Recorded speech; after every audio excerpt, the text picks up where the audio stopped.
Halo guys, Assalamualaikum warahmatullahi wabarakatuh. Perkenalkan, nama saya Desi Roroketin. Saya merupakan mahasiswi di Sekolah Tinggi Manajemen Asuransi Trisakti Prodi D3 Asuransi Jiwa. Oke, di video kali ini saya ingin membahas tentang 5 alasan pentingnya asuransi bagi generasi muda. Yang pertama, gaya hidup yang tidak sehat. Seperti yang kita tahu, anak muda zaman sekarang merupakan cenderung orang yang hidup dalam keadaan atau kondisi tidak sehat. Karena apa? Yang pertama, mereka sering bergadang. Yang kedua, mereka jarang melakukan olahraga. Lantas yang ketiga, mereka sering sekali jajan atau makan makanan sembarangan. Nah, itu mengakibatkan mereka berpotensi untuk sakit lebih cepat. Nah, lantas ketika sakit pastinya membutuhkan uang dong untuk berobat. Nah, dengan memiliki asuransi itu nantinya akan terjamin dalam biaya pengobatan sakitnya. Oleh karena itu penting sekali untuk memiliki yang namanya asuransi.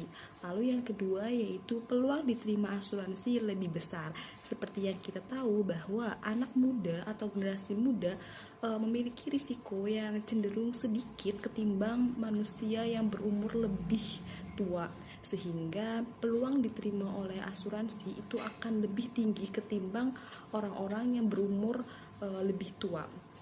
Lantas yang ketiga yaitu premi murah.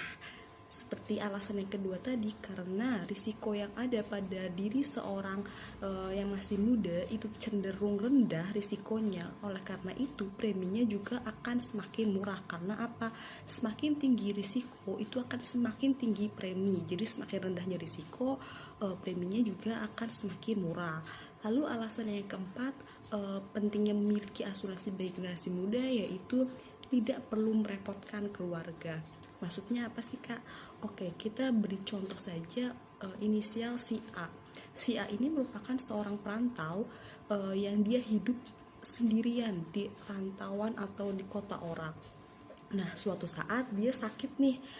Nah, dia ingin berobat tetapi bingung karena dia sendirian di perantauan dan dia juga tidak memiliki uang. Nah, jika si A ini memiliki yang namanya asuransi, itu dia tidak perlu lagi merepotkan keluarganya. Karena apa? Karena dia hanya tinggal memberikan kartu asuransinya ke rumah sakit yang ia berobat, maka lantas sudah selesai.